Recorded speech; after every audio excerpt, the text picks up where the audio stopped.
Semua pagi ini diberkati Tuhan. Amin. Kita adakan anugerah Tuhan dan kita akan lanjutkan pelajaran kita di dalam suratan Yakobus. Hari ini kita akan baca bersama-sama dalam Yakobus 4 ayat yang ke-13 sampai dengan ayat yang ke-17. Kita akan baca ayat ini bersama-sama.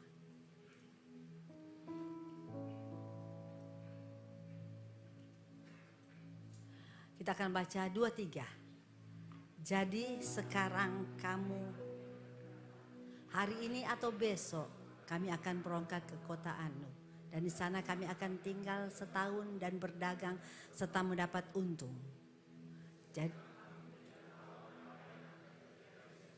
apakah arti hidupmu? Hidupmu itu sama seperti uap yang sebentar saja kelihatan lalu lenyap. 15. Jika Tuhan kehendaki, kami akan hidup dan berbuat ini dan itu. Tetapi sekarang kamu memegahkan diri dalam congkak. Dan semua kemegahan demikian adalah salah. Jika seorang tahu bahwa ia harus berbuat baik tapi ia tidak melakukannya, ia berbuat dosa. Amin. Kalau saudara kita sudah mempelajari suratan Yakobus ini, kita akan melihat di sini bahwa Yakobus selalu mengkaitkan iman kekristenan dengan kehidupan kita sehari-hari. Artinya saudara bahwa iman itu harus mempengaruhi semua tindakan dan keputusan yang kita akan lakukan. Jadi iman itu harus mempengaruhi semua tindakan dan keputusan yang kita akan lakukan. Artinya dalam segala aspek hidup kita, apa saja yang menyangkut hidup, kita nggak boleh lepas dari Tuhan. Apa saja yang menyangkut kehidupan kita, selalu kita harus ada hubungan dengan Tuhan. Cara kita menjalankan hidup harus sesuai dengan firman. Dan juga saudara, dalam segala sesuatu termasuk dalam kita merancangkan hidup kita. Kita harus berdasarkan kebenaran firman.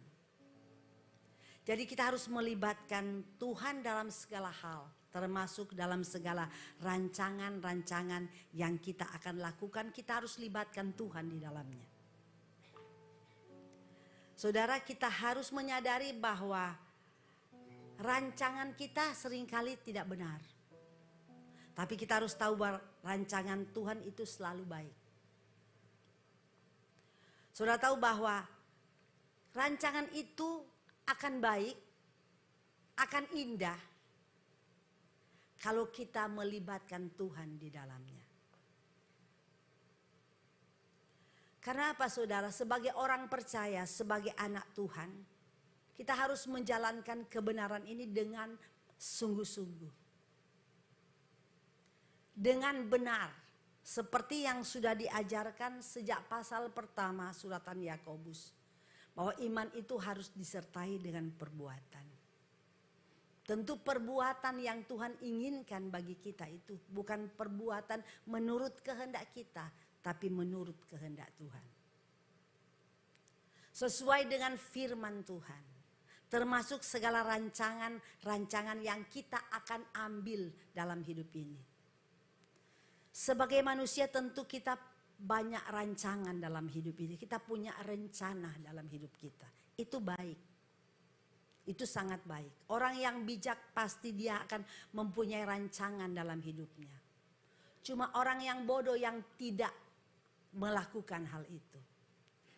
Tetapi kita harus tahu, apapun rancangan yang kita akan lakukan, jangan kita lupa libatkan Tuhan di dalamnya. Karena rancangan yang melibatkan Tuhan akan membawa kita damai sejahtera. Rancangan yang melibatkan Tuhan akan indah pada waktunya. Rancangan yang melibatkan Tuhan adalah rancangan yang sesuai dengan kehendak Allah. Saudara, Yakobus melihat bahwa orang-orang Kristen yang ada pada saat itu adalah orang-orang yang sudah percaya Yesus, tapi mereka tidak menjalankan hidup mereka sesuai dengan firman. Ini yang Yakobus lihat pada saat itu. Mereka menjalankan hidup dengan cara mereka sendiri. Dengan kehendak mereka sendiri. Dengan kemauan mereka sendiri. Mereka tidak menjalankan sesuai dengan cara yang benar, yaitu sesuai dengan kebenaran atau ketetapan-ketetapan yang Tuhan sudah tetapkan. Padahal semestinya kita sebagai orang beriman, orang percaya, sebagai pengikut-pengikut Tuhan, kita harus menjalankan itu cara hidup berbeda dengan orang-orang yang belum mengenal Allah. Termasuk rancangan-rancangan yang kita akan lakukan dalam hidup ini. Jangan pernah kita lupa bahwa Tuhan harus terlibat dalam segala aspek hidup kita. Bahkan dalam semua rencana-rencana yang kita akan lakukan. Itu tandanya bahwa saudara orang percaya, orang beriman. Orang beriman adalah orang selalu menghubungkan hidupnya dengan Tuhan. Dia enggak lepas dari Tuhan. Apa saja tindakan yang dia akan lakukan, dia selalu libatkan Tuhan di dalamnya. Orang yang ada pada saat itu adalah orang-orang yang menjalankan hidup dengan cara mereka sendiri. Ini yang Yakobus lihat. Orang-orang yang melakukan segala sesuatu dengan kehendak mereka sendiri. Dengan apa yang mereka inginkan. Dan ini adalah cara yang salah. Cara yang Tuhan tidak inginkan. Cara yang Tuhan tidak mau. Mereka berpikir apa yang mereka lakukan itu sudah benar. Dan ini yang terjadi hari-hari ini di gereja Tuhan. Saya percaya kalau Yakobus melihat orang-orang Yahudi yang ada saat itu melakukan hal yang sama. Bukan kebetulan juga seringkali kita melakukan hal yang sama. Seperti orang-orang Kristen yang ada pada saat itu. Sebab itu Yakobus menasehatkan mereka. Supaya mereka boleh kembali kepada kebenaran. Mereka menjalankan hidup sesuai dengan kebenaran itu. Mereka ingin supaya, Yakobus ingin supaya kebenaran itu diterapkan dalam hidup mereka. Dengan benar, dengan sungguh-sungguh. Bukan sekedar kita tahu. Tapi kita harus terapkan itu dengan sungguh-sungguh sesuai dengan firman Allah. Mereka memakai cara mereka sendiri, kehendak mereka sendiri, keputusan mereka sendiri. Dan ini cara hidup yang salah yang Yakobus lihat, itu sebabnya dia menasehati orang-orang yang ada pada saat itu untuk kembali ke jalan benar. Karena itu adalah cara yang salah. Seakan-akan saudara, mereka berpikir bahwa pengendali hidup, penguasa hidup adalah mereka. Mereka sudah tetapkan, sebab itu kalau saudara membaca ayat ini, mereka sudah tetapkan waktu dan keuntungan yang mereka akan terima. Jadi mereka berpikir bahwa segala sesuatu itu bisa dikendalikan oleh manusia. Padahal saudara tahu bahwa ini hal yang salah, seperti yang kita sudah belajar 2 minggu yang lalu. Mereka menjalankan hidup dengan hikmat manusia. Mereka tidak menjalankan hidup sesuai dengan hikmat Allah, hikmat yang dari atas, tapi mereka menjalankan hidup sesuai dengan hikmat dunia, hikmat manusia, hikmat yang dari setan-setan, kata firman Allah, kata Yakobus. Dan ini benar-benar cara hidup yang salah, yang tidak sesuai dengan firman. Mereka seharusnya sebagai orang percaya bahwa iman itu harus mengendalikan hidup mereka, cara hidup mereka benar dengan mereka menjalankan hidup memakai hikmat Tuhan. Karena orang yang menjalankan hidup dengan memakai hikmat yang dari atas, hikmat yang dari Tuhan, dia pasti akan menjalankan hidup dengan cara hidup yang benar. Sebab orang berhikmat, dia akan tahu mana benar, mana yang salah. Orang yang punya hikmat Allah, punya hikmat yang dari atas. Dia dapat membedakan mana apakah itu benar, apakah itu salah. Tapi orang yang tidak mempunyai hikmat yang dari atas, tidak mempunyai hikmat yang dari Allah, dia tidak bisa membedakan. Karena dia tahu segala sesuatu yang dia lakukan itu benar. Karena semua hanya berfokus kepada diri, kepada aku dan aku. Dan segala sesuatu yang berfokus kepada diri sendiri, itu segala sesuatu tidak sesuai dengan firman. Dan Allah tidak mau orang-orang yang demikian. Hanya berfokus kepada diri, segala sesuatu aku yang mengendalikan hidup. Sebab itu saudara, firman Allah pagi hari ini mengingatkan kepada kita sebagai orang percaya, kita harus menjalankan hidup sesuai dengan hikmat Allah. Dan ini kita sudah pelajari 2 minggu yang lalu, seminggu yang lalu, bahkan beberapa minggu yang lalu, kita harus menjalankan sesuai hikmat Allah. Kita harus dikendalikan bukan dengan hawa nafsu, tapi kita harus dikendalikan oleh Tuhan hidup ini. Sebab itu betapa pentingnya kita harus menjalankan hidup dengan benar. Karena kalau kita menjalankan hidup kita dengan benar, maka hidup kita akan indah pada waktunya. Tapi kalau kita menjalankan hidup yang salah, maka kita akan menangis di akhir hidup kita. Banyak orang-orang yang gagal menjalankan hidup dengan baik. Karena mereka memakai kehendak mereka sendiri. Mereka mengendalikan hidup mereka sendiri. Mereka berpikir bahwa pengendali hidup itu, penguasa hidup bukan Tuhan tapi mereka.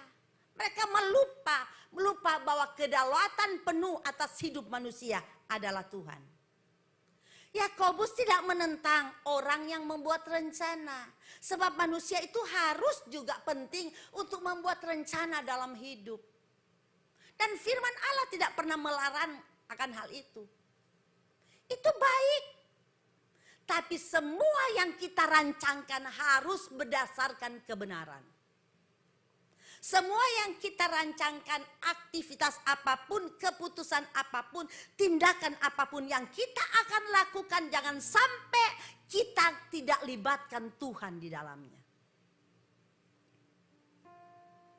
Kita perlu libatkan Tuhan dalam semua rancangan hidup kita.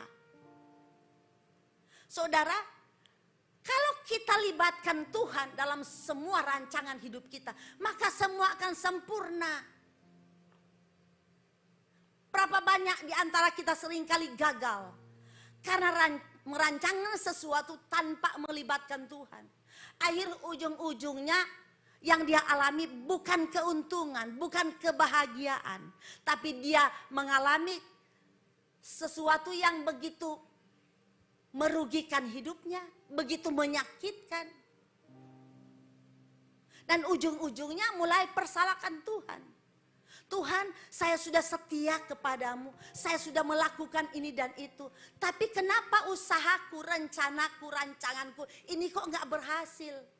Padahal saya sudah rancangkan begitu baik, begitu indah. Perhitungan saya begitu luar biasa. Tapi akhirnya ujung-ujungnya kok bisa seperti ini Tuhan? Padahal sebenarnya saudara tidak mengerti bahwa saudara merancangkan itu bukan dengan hikmat Allah. Tapi saudara memakai hikmat saudara sendiri dan di dalamnya saudara tidak libatkan Tuhan. Saudara anggap apa yang saudara lakukan pasti berhasil. Saudara anggap apa yang saudara lakukan itu pasti akan saudara mendapat untung. Saudara, kita nggak tahu kan hidup kita. Hidup ini bisa berubah-ubah. Seringkali masalah itu datang tanpa kita prediksi. Hari ini saudara bisa tertawa. Hari ini saudara bisa happy. Karena mungkin saudara dapat untung besar. Tetapi saudara, sebentar kita bisa menangis. Sebentar kita bisa merasa duka cita. Inilah hidup. Hidup itu diwarnai dengan segala macam. Tetapi kalau kita selalu libatkan Tuhan dalam hidup dan semua aspek hidup kita. Dalam tindakan, keputusan, rencana kita serahkan kepada Tuhan. Kita nggak perlu takut. Kalaupun kita tidak berhasil, bukan berarti saudara mungkin mengalami sesuatu nggak berhasil. Tentu Tuhan punya rencana yang lebih indah. Dan Tuhan pasti akan memberi pengertian kepada kita. Karena Tuhan lebih tahu hidupmu daripada kita mengetahui hidup kita. Tuhan yang lebih mengerti. Sebab itu saya katakan Tuhan tidak pernah melarang kita merencanakan, punya rencana dalam hidup ini. Tapi yang Tuhan tidak mau, kalau saudara menganggap bahwa saudara pengendali segala sesuatu. Saudara sudah punya pikiran bahwa pasti saya berhasil. Tanpa melibatkan Tuhan. Berarti saudara menganggap remeh akan Tuhan. Saudara menganggap itu Tuhan tidak ada. Saudara tidak menghormati Tuhan. Kita nggak menghormati Tuhan. Kalau saudara melihat di dalam Lukas pasal yang ke-14 ayat 28 dan seterusnya. Lukas pasal 14. Sebab siapakah di antara kamu yang kalau mau mendirikan sebuah menara, tidak duduk dahulu membuat anggaran biayanya. Kalau cukup uangnya untuk menyelesaikan pekerjaan itu, terus sebab supaya jikalau ia sudah meletakkan dasar dan tidak dapat menyelesaikannya, jangan-jangan semua orang yang melihatnya mengejek dia. Sambil berkata orang itu mulai mendirikan tapi ia tidak sanggup menyelesaikannya. Ini kita melihat. Dalam segala rencana apapun yang kita akan buat. Kita harus duduk dan merenungkan terlebih dahulu, kata firman Allah. Kita sanggup enggak? Tuhan kan kasih hikmat ke kita. Kita harus pakai hikmat dari Tuhan. Kita kan diberi hikmat.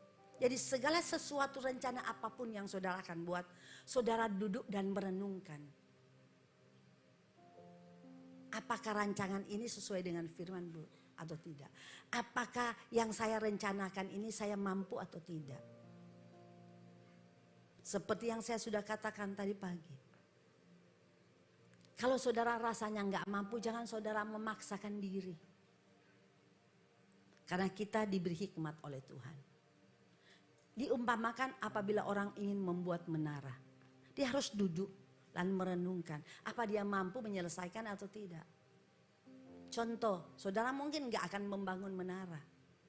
Tapi ada hal-hal lain yang saudara akan bangun. Renungkan. Saudara mampu apa tidak?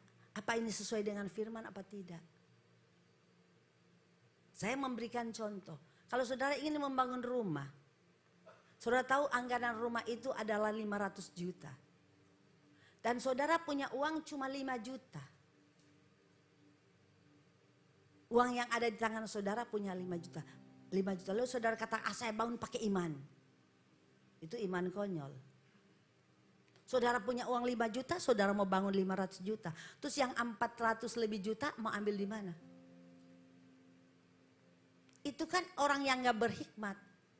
Dia tahu dia nggak punya uang segitu banyak, tapi dia berusaha. Itu adalah tindakan orang yang tidak berhikmat. Nggak bisa kuasai hawa nafsu, tidak bisa mengendalikan hawa nafsu, keinginannya. Dia ingin tapi nggak bisa. Itu adalah cara yang salah. Sebab itu kita perlu hikmat. Kita perlu mengendalikan hawa nafsu kita. Itu semua sudah diajarkan dalam suratan Yakobus. Dan bukan hanya itu. Saudara juga harus menyerahkan rencana saudara ke dalam tangan Tuhan, ke Tuhan. Minta Tuhan restui. Apakah ini kehendak-Mu atau tidak? Kalau tidak jangan memaksakan diri. Akhirnya membuat kita celaka. Membuat masalah dalam hidup ini. Setelah ada masalah datang ke Tuhan. Lalu ngomel-ngomel ke Tuhan. Tuhan kok gak bantu saya. Tuhan kan nggak tolong saya kan sudah beriman kepada Tuhan. Iman bukan pakai untuk hal-hal yang tidak benar.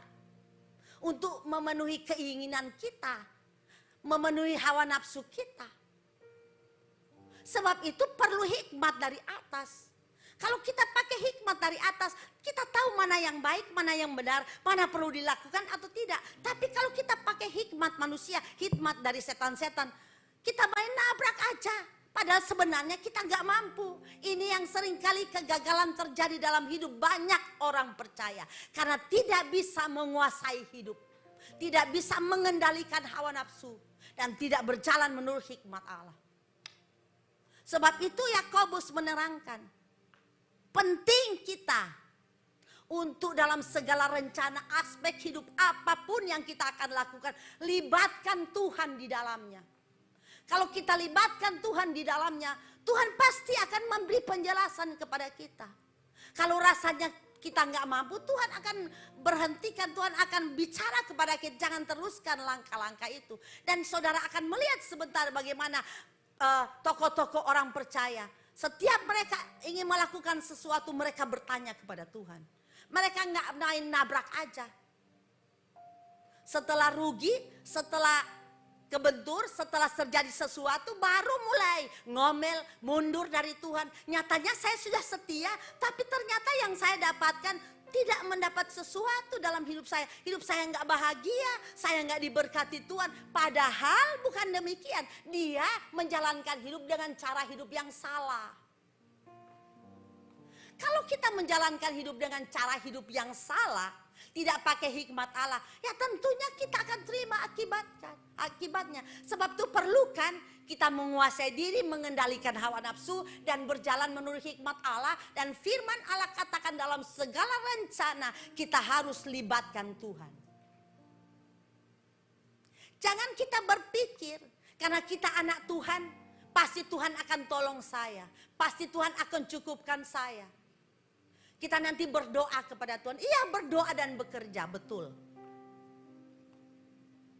Tapi jangan pernah memaksa kalau bukan kehendak Tuhan dan bukan waktu Tuhan. Karena sesuatu yang bukan waktu Tuhan itu pasti saudara tidak baik.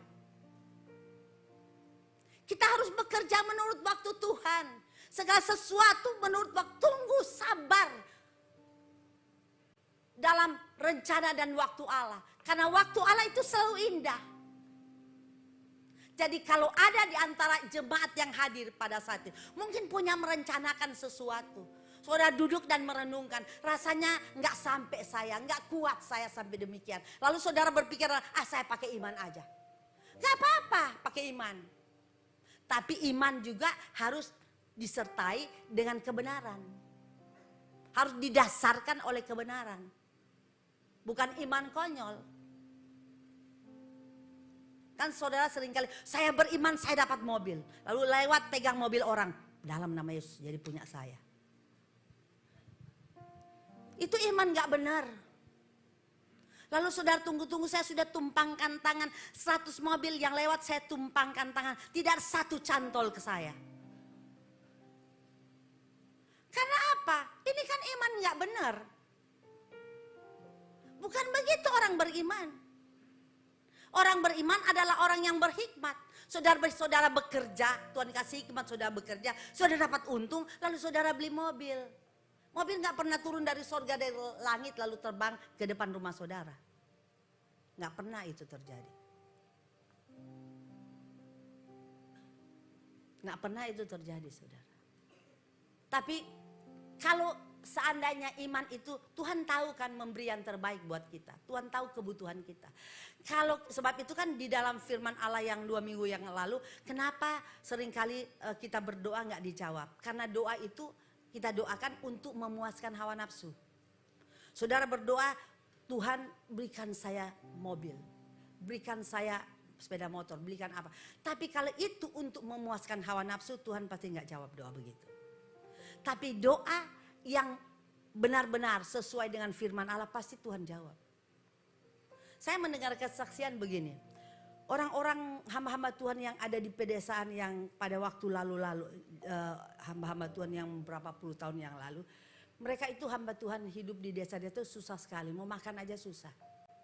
Sangat susah. Tidak seperti sekarang. Hamba Tuhan mati bukan karena kelaparan tapi karena kekenyangan. Iya. Karena makan macam-macam, diundang jemaat, pergi sini makan udang, pergi sini makan bebek, pergi sini makan kambing, pergi sini makan babi, semua. Tapi hamba Tuhan yang dulu kasihan gak pernah diundang orang. Mereka harus puasa terpaksa karena gak ada apa-apa.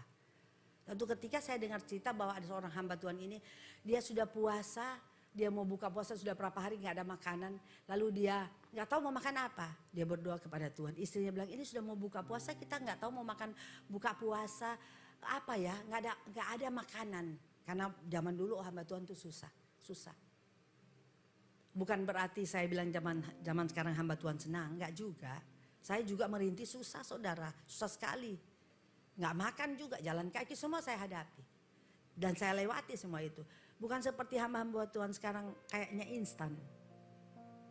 Maunya semua enak. Tapi saya perhatikan hamba Tuhan yang mengalami hal itu mereka benar-benar dipakai Tuhan. Tapi hamba Tuhan yang instan kalau gak dapat uang gak mau khotbah. Dan harus target berapa bayarnya. Kalau enggak 10 juta, 15 juta sampai gereja mau undang takut. Karena terlalu tinggi tarif mereka. Sekarang. Mereka dikasih karunia Tuhan untuk berkhotbah dan luar biasa. Sebenarnya karunia yang Tuhan kasih. Mereka beri untuk kemuliaan Tuhan. Tapi sekarang banyak hamba Tuhan yang salah. Saya enggak bilang siapa ya. Tapi banyak. Karena enggak mengerti.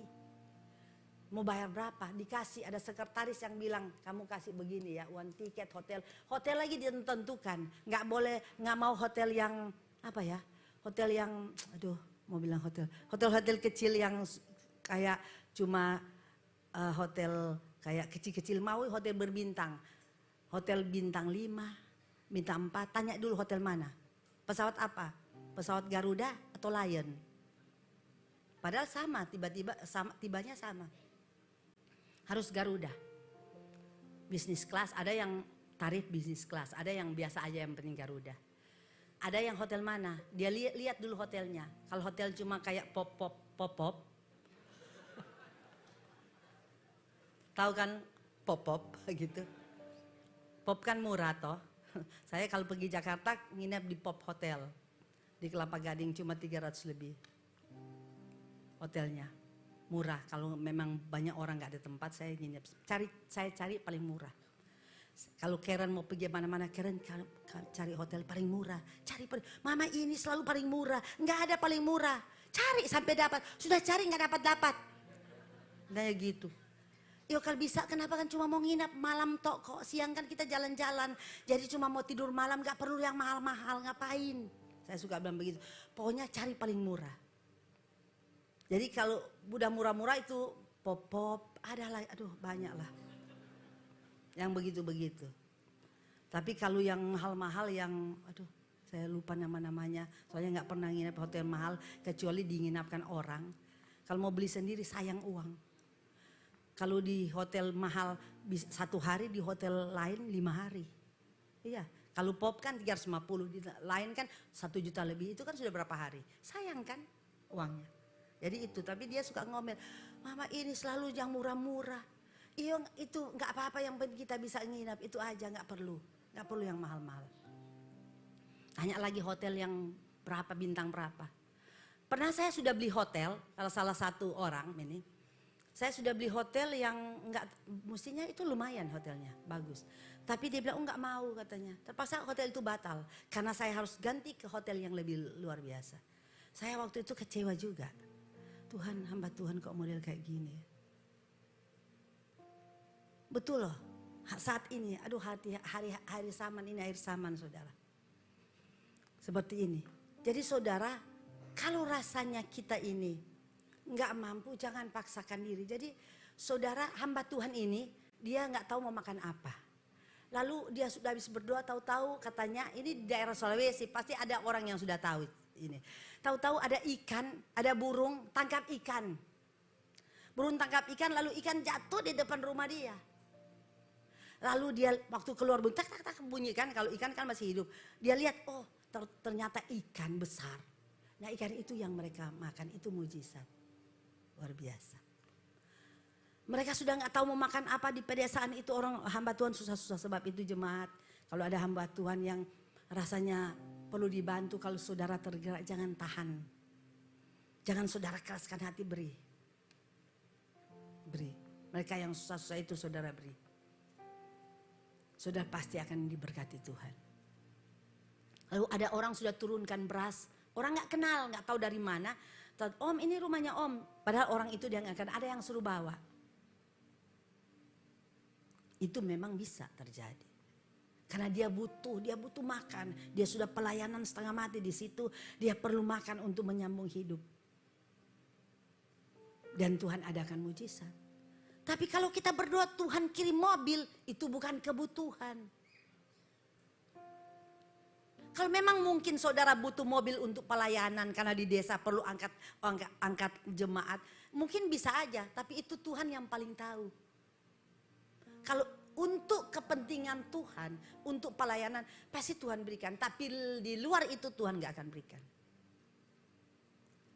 Sebab itu saudara, jadi iman juga harus kita lihat.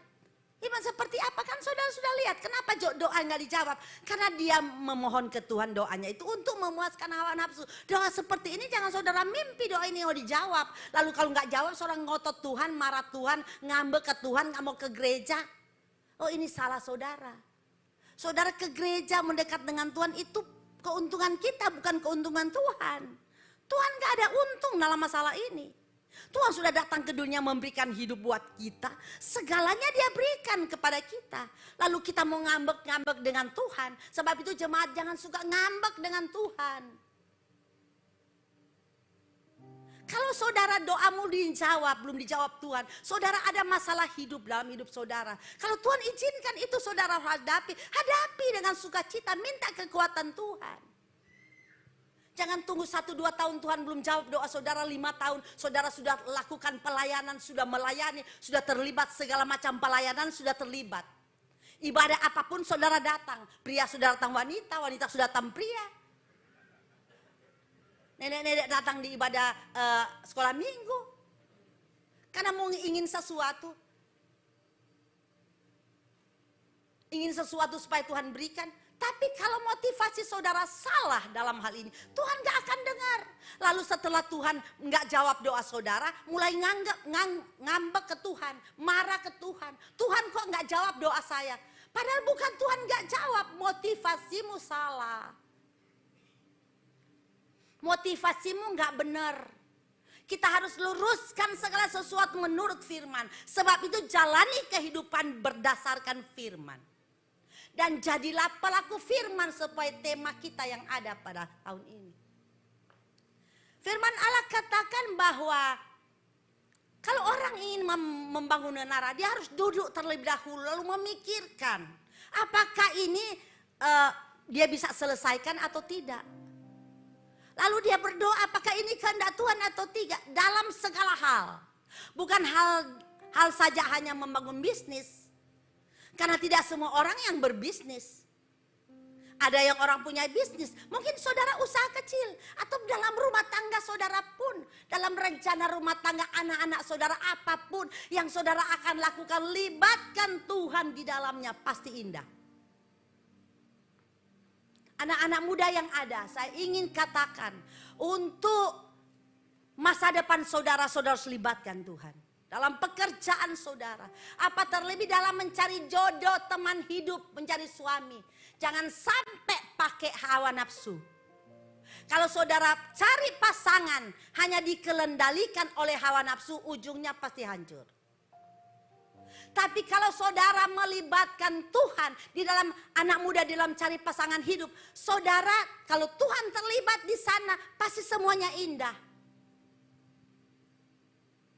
Jadi jangan kesusu-susu saudara. Walaupun usiamu sudah banyak. Banyak orang karena usia sudah banyak berpikir aduh daripada saya gak kawin. Usia sudah segini. Jangan pernah takut. Tuhan paling mengerti kebutuhan kita. Jangan setelah usia banyak apa gak peduli. Yang penting dia laki-laki. Yang penting dia perempuan. Jangan seperti itu konyol. Itu gak benar. Sebab banyak kehancuran terjadi dan hari-hari ini banyak sekali rumah tangga hancur hari-hari ini.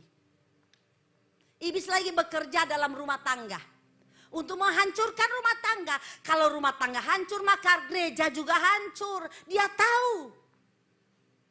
Tuhan punya rancangan indah bagi setiap anak-anak Tuhan. Sebab itu dalam segala hal untuk melakukan rencana ke depan anak muda apapun saudara pekerjaan apapun. Libatkan Tuhan di dalam. Kalau saudara libatkan Tuhan di dalam saya jamin pasti semua indah dan baik. Karena bukan saya lihat firman. Ini bukan kata saya loh, kata firman Allah. Coba saudara melihat firman, renungkan firman, belajar firman, menyelidiki firman. Saudara akan tahu mana yang baik. Penting anak muda. Jangan ada yang baru 2 bulan menikah. Akhirnya ujung-ujungnya mau pisah tante. Nggak cocok. Ternyata saya salah pilih. Karena pilih bukan berdasarkan hikmat Allah. Tapi pilih berdasarkan hawa nafsu. Dikendalikan oleh keinginan dagingnya. Ingin cepat-cepat menikah. Supaya orang tahu sudah menikah. Akhirnya setelah menikah menangis. Lebih baik gak usah menikah daripada saudara menangis seumur hidup. Saudara yang belum masuk dalam pernikahan pikir orang nikah tuh enak. Oh enak jalan berdua. Coba saudara tanya aja kalau enak. Iya. Bukan tidak ada masalah dalam pernikahan. Memang kalau masih berteman, masih baru pacaran, semuanya kan indah, semuanya baik. Coba aja. Ada seorang jemaat saudara. Waktu pacaran luar biasa baiknya calonnya itu. Baik dia wanita, baik dia pria. Calonnya luar biasa, malaikat kalah. Tapi setelah menikah, aduh saudara kasihan. Istri menangis, mertua menangis, orang di sekeliling menangis. Melihat keadaan keluarga orang ini, anak ini. Hancur luar biasa. Menyakitkan. Dan ujung-ujungnya akhirnya dia gak tahan. Dia katakan lebih baik pisah. Gak apa-apa kalau memang sudah gak tahan pisah. Tapi kita harus berdamai kan kata firman Allah. Pengampunan ada. Kasih itu harus ditetapkan dalam rumah tangga. Apapun yang terjadi dalam rumah tangga kita. Kasih itu utama. Model apa suamimu, model apa istrimu. Saudara harus punya kasih. Pengampunan itu ada.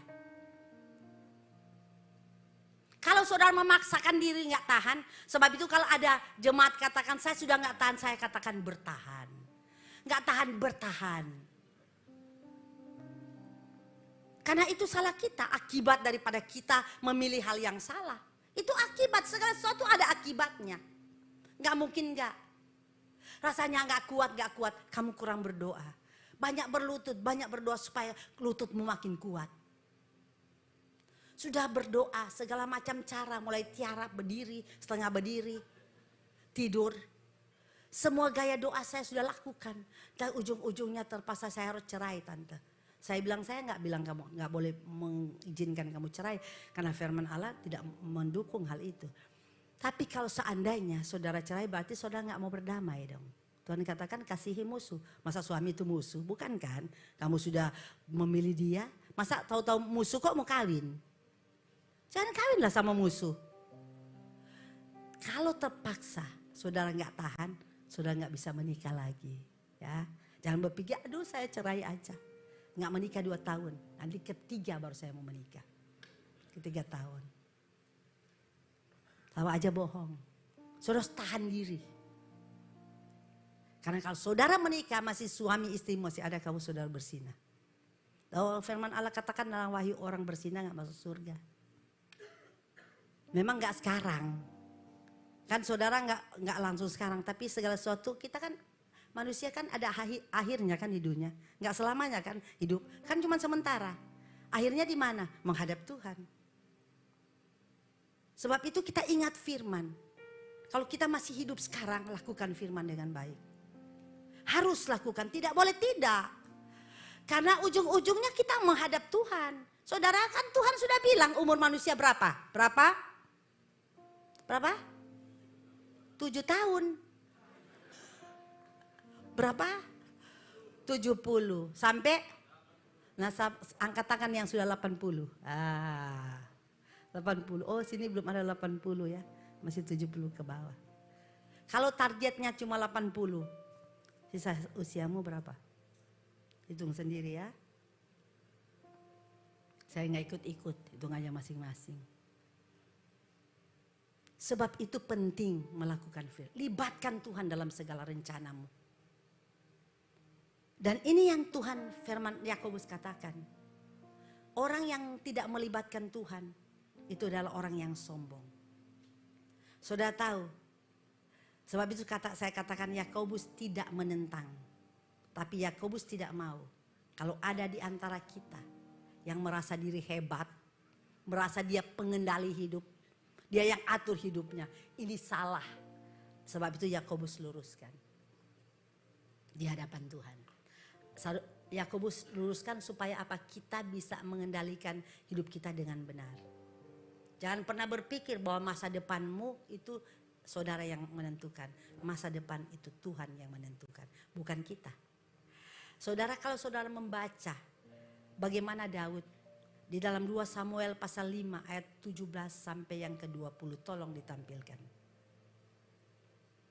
2 Samuel pasal yang ke-5 ayat 17 sampai 20. Saudara, ini tulisan terlalu besar ya. Mungkin karena mereka tahu saya suka baca, gak kelihatan, suka salah, jadi dibesarkan. Ketika didengar oleh orang Filistin bahwa Daud telah diurapi menjadi raja orang Israel. Atas Israel, maka majulah semua orang Filistin untuk menangkap Daud.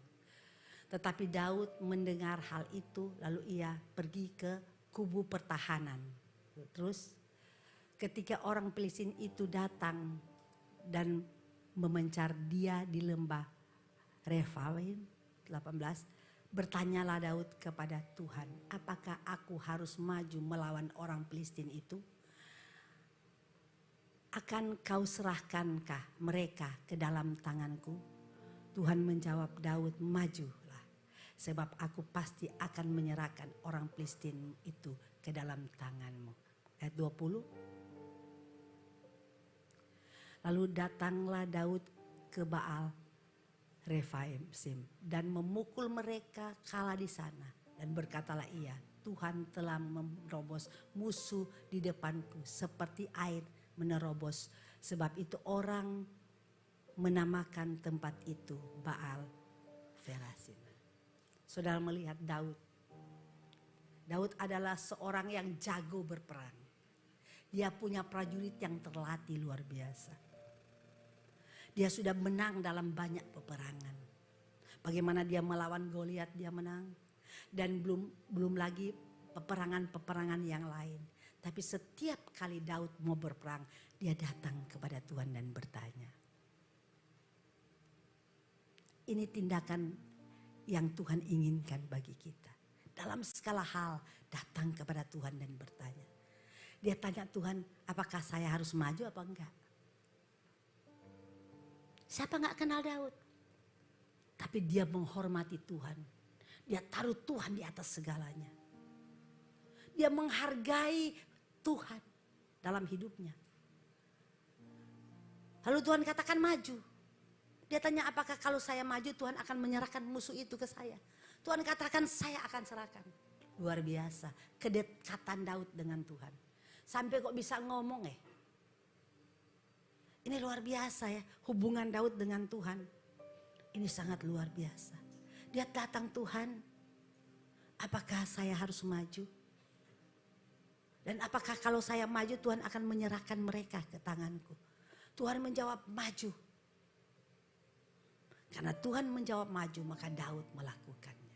Sehingga apa? Kemenangan terjadi. Jadi kalau Tuhan yang suruh, pasti menang, pasti baik. Belajar dalam segala hal, tanya Tuhan. Bagaimana Tuhan menjawab ya? Sedangkan kalau Daud sih enak, Tuhan bisa jawab langsung maju. Gak tahu cara apa Tuhan berbicara kepada Daud, apakah ada suara yang datang maju Daud. Kita gak tahu karena gak diceritakan di sini. Tapi kita kan punya kepekaan rohani. Di dalam kita ada roh Allah. Roh ini yang akan memberi kita pengertian. Roh ini yang akan menuntun kita, menjelaskan kepada kita. tindakan selanjutnya apa yang kita harus lakukan. Sebab roh itu akan menuntun orang percaya langkah demi langkah. Bisa aja Tuhan berbicara kepada kita langsung, bisa. Gak mustahil itu, pasti bisa. Tapi jangan saudara tunggu-tunggu Tuhan bicara. Setelah Tuhan gak bicara, saudara kata kok Tuhan gak bicara. Kita punya roh kepekaan dan di dalam kita ada Roh Kudus. Roh ini yang berhubungan dengan Tuhan. Yang berhubungan dengan Tuhan yaitu roh yang ada dalam kita dengan roh Allah. Dia yang akan menjelaskan kepada kita. Tindakan apa yang kita harus lakukan. Keputusan apa yang kita harus lakukan, roh itu akan berbicara. Sebab itu penting kan jemaat kita dipenuhkan roh. Kenapa kita harus dipenuhkan? Ini salah satunya. Kita bisa mengerti apa maksud Tuhan, rencana Tuhan dalam hidup ini. Apakah kita bisa melakukan tindakan itu atau tidak, keputusan itu menurut kehendak Tuhan atau tidak. Itu tergantung bagaimana roh itu akan berbicara dalam hidupmu. Kalau Tuhan katakan maju, maka dia melakukannya. Tapi setelah Tuhan katakan tidak dan seterusnya, kalau saudara baca dalam 1 Tawarikh pasal 14 ayat 13 sampai 17, tolong. 1 Tawarikh 14. Ketika orang Filistin menyerbu sekali lagi di lembah itu, terus maka bertanyalah Daud kepada Allah. Lalu Allah menjawab, janganlah maju di belakang mereka. Tetapi buatlah gerakan lingkaran terhadap mereka sehingga engkau dapat menyerang mereka dari jurusan pohon-pohon kertau. Kita melihat. Setelah lagi orang Filistin datang, Daud bertanya lagi kepada Tuhan. Bukan berarti setelah Daud menang dalam hal ini karena Tuhan sudah turun maju, dia udah gak peduli tentang Tuhan. Kan tadi Tuhan sudah bilang, jatahnya maju saya, menang. Udah gak perlu Tuhan lah. Tetap kita melihat orang Filistin datang lagi. Dia datang lagi kepada Tuhan dan bertanya. Jadi dalam segala hal tindakan apa saja yang kita lakukan, belajar bertanya kepada Tuhan. Kalau tadi Tuhan katakan maju dan Daud maju, saat ini Tuhan katakan jangan maju. Kamu harus melakukan hal yang lain lagi. Jadi selalu tidak sama jawaban Tuhan. Jangan selalu berharap sama. Tidak sama, seringkali masalah ini Tuhan jawab seperti itu. Masalah lain Tuhan jawab seperti yang lain. Jangan harap-harap seperti yang sama. Dulu kok saya berdoa langsung, kenapa sekarang enggak? Lah Tuhan kan punya cara banyak untuk kita. Tuhan enggak seperti pikiran manusia hanya punya satu cara untuk menolong kita. Untuk berbicara kepada kita. Dia punya banyak cara. Kalau yang lalu pertama Daud datang ke Tuhan dan Tuhan katakan maju. Yang ini Tuhan katakan jangan maju di belakang mereka, tetapi buatlah gerakan lingkaran. Saudara, Tuhan itu banyak ide. Gak pernah habis ide. Itulah Tuhan yang kita sembah.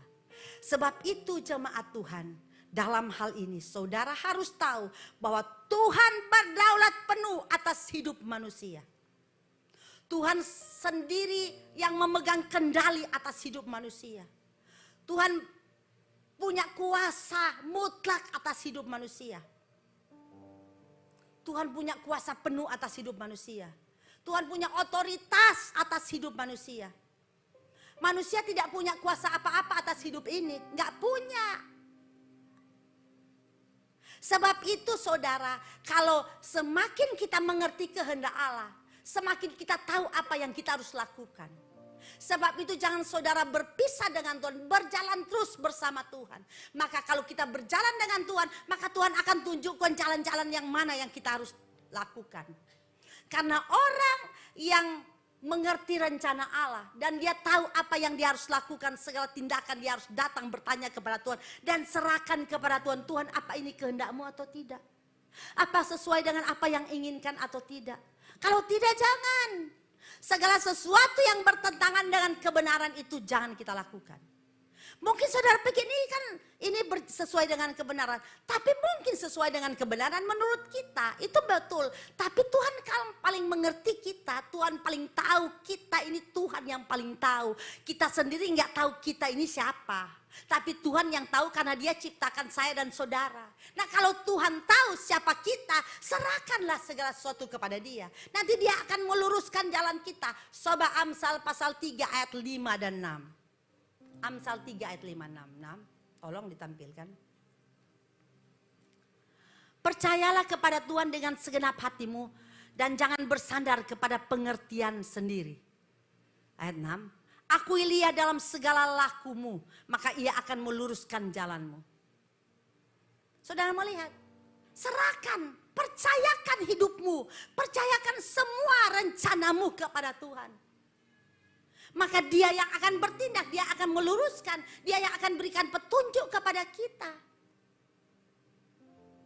Saudara, dengan kecanggihan teknologi yang luar biasa dan pengetahuan semakin tinggi, orang semakin pintar hari-hari ini.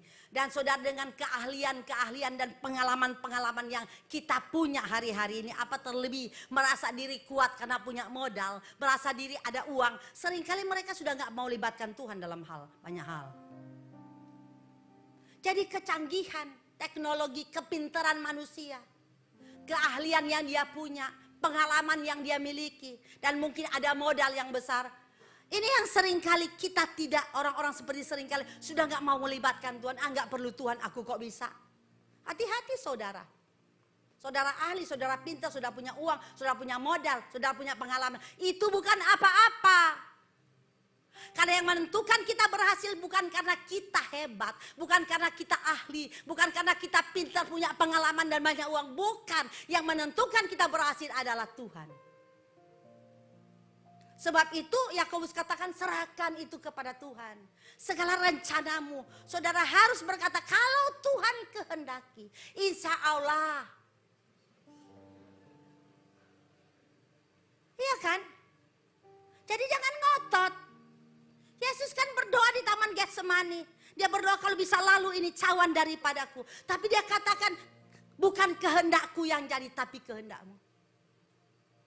Jadi dalam segala hal, dalam rencana apa saja, saudara harus Tuhan kalau engkau kehendaki. Serahkan. Kalau Tuhan tidak kehendaki jangan teruskan. Saudara mau terus, saudara akan akibat bahaya saudara akan terima. Sebab itu Amsal pasal 16 ayat 2 berkata, Amsal 16 ayat 2. Segala jalan orang adalah bersih menurut pemandangannya sendiri. Tetapi Tuhanlah yang menguji hati. Sering kita anggap jalan yang kita sudah buat itu pasti bersih, baik. Itu sudah luar biasa. Saya sudah atur semuanya. Tapi Tuhan yang menentukan segala sesuatu. Tuhan bukan kita. Dan orang yang tidak melibatkan Tuhan dalam hidupnya, itu adalah orang yang sombong. Merasa diri hebat, merasa mampu, merasa diri bisa. Dan orang-orang seperti ini adalah orang yang tidak berkenan. Tuhan gak suka orang sombong. Tuhan menentang orang sombong. Saudara tahu Lucifer, karena sombong dicampakkan. Di surga gak ada orang sombong. Jadi jangan saudara mimpi kalau saudara masuk surga orang-orang yang sombong. Orang yang sombong itu gak kelihatan. Seringkali kita berpikir orang yang sombong adalah orang yang parlente. Yang sudah memakai kalung besar lalu jalan begini. Oh belum tentu. Karena sombong itu di dalam. Dan orang-orang seperti ini tidak berkenan kepada Allah. Dia merasa diri hebat. Amsal 19 ayat 21, tolong Amsal 19 ayat 21. Banyaklah rancangan di hati manusia, tapi keputusan Tuhanlah yang terlaksana. Saudara, banyak rancangan di hatimu? Serahkan itu ke Tuhan. Karena keputusan Tuhan yang terlaksana. Amin. Amsal 16 ayat 1, manusia dapat menimbang-nimbang dalam hati, tapi jawaban lidah berasal dari Tuhan. Semuanya Tuhan. Semua Tuhan. Amsal pasal yang ke-27, tapi sebelumnya kita akan baca ayat selanjutnya, ayat 14. Ayat 14. Yakobus 4 ayat 14. Sedangkan kamu tidak tahu apa yang akan terjadi besok. Apakah arti hidupmu? Hidupmu itu sama seperti uap yang sebentar kelihatan lalu lenyap. Saudara tahu arti hidup? Kata firman Allah itu, hidup itu seperti uap, sementara. Cuma sebentar kelihatan lenyap. Sebab itu karena hidup ini seperti uap. cuma sebentar kelihatan lalu lenyap. Jangan sombong. Jangan sok tahu. Jangan memegahkan diri. Jangan merasa hebat. Jangan merasa bisa. Jangan merasa kaya. Jangan. Hidup karena kemurahan. Semua kita ada karena kemurahan. Kalau Tuhan berkati saya sukses, itu karena kemurahan. Bukan karena saya jago, saya ahli. Mungkin saudara bisa dipuji orang di dunia. Dia hebat, dia pintar, dia luar biasa. Bisa aja mungkin orang memuji saudara seperti itu. Tapi saudara tahu, kita nggak ada yang hebat cuma Tuhan. Jangan sampai ambil kemuliaan Tuhan. Hati-hati. Kita nggak tahu hari besok kita. Jangankan besok, 2 jam sebentar aja ke depan kita udah nggak tahu apa yang akan terjadi hidup ini. Sebab itu karena kita nggak tahu apa yang akan terjadi dengan hidup ini. Tapi Tuhan tahu kan. Karena Tuhan yang tahu atas hidup ini, serahkan semua ke Tuhan. Karena Dia akan mengerti jalan hidup kita. Dia tahu. Karena hidup kata firman Allah seperti uap, cuma sementara. Sebentar. Tidak lama hidup manusia di dunia. Karena tidak lama, singkat, sebentar seperti uap. Sebentar kelihatan lalu lenyap. Kita harus selalu menyadari bahwa hidup ini kalau bukan Tuhan, saya nggak ada. Kalau saya ada sampai hari ini karena Tuhan. Ini yang selalu kita ingat. Sebab itu jangan sampai melepaskan diri dari Tuhan, bergantung kepada Tuhan, berpaut penuh kepada Tuhan. Sebab itu Yeremia katakan, berbahagia orang yang mengandalkan Tuhan, terkutuk orang yang mengandalkan manusia. Saudara, tidak ada yang kita dapat banggakan dalam hidup ini. Tidak ada. Kalau seandainya saudara punya segalanya, itu bersyukur. Terima kasih Tuhan. Terima kasih. Lebih merendahkan diri di bawah kaki Tuhan. Dan orang-orang seperti ini adalah orang-orang yang Tuhan inginkan dalam hidup kita. Sebab itu jemaat Tuhan yang ada pagi hari ini. Kembali kita diingatkan bahwa hidup kita bukan apa-apa karena Tuhan. Segala sesuatu yang kita rancangkan dalam hidup ini, serahkan kepada, belajar serahkan ke rumah tanggamu, pekerjaanmu, rencana apa saja. Walaupun saudara sudah pengalaman, sudah pintar, sudah ahli, hebat, jangan sekali-sekali saudara tidak melibatkan Tuhan di dalamnya. Pakai kekuatanmu, saudara akan hancur. Tapi saya percaya kalau saudara libatkan Tuhan. Sebab itu ayat 17 berkata, jadi jika seorang tahu bagaimana ia harus berbuat baik dan tidak melakukannya, ia berdosa. Kalau kita tidak melakukan firman Allah dan kita tahu kata firman, kita berdosa. Dan jelas orang berdosa tidak ada tempat di sorga. Yesus datang ke dalam dunia untuk apa? Untuk menghapus dosa. Untuk orang berdosa. Sebab itu jangan tinggal dalam dosa. Pagi hari ini saudara, kita yang hadir pagi ini sudah mendengar firman Allah. Mungkin saudara ada yang membuat rencana. Mari. Mungkin saudara ada hal-hal yang saudara ada dalam hati saudara. Yang saudara inginkan. Segalanya serahkan kepada Tuhan. Rumah tanggamu, anak-anakmu, pekerjaanmu. Apa saja yang saudara lakukan. Selalu datang serahkan kepada Tuhan. Minta Tuhan restui. Tuhan memberkati. Kalau saatnya Tuhan tidak menghendaki saudara lakukan, saudara jangan lakukan. Karena Tuhan yang paling tahu yang terbaik untuk saya dan saudara. Firman Allah katakan Allah turut bekerja dalam segala hal untuk mendatangkan kebaikan bagi mereka yang mengasihi Dia. Tuhan memberkati kita semua. Haleluya.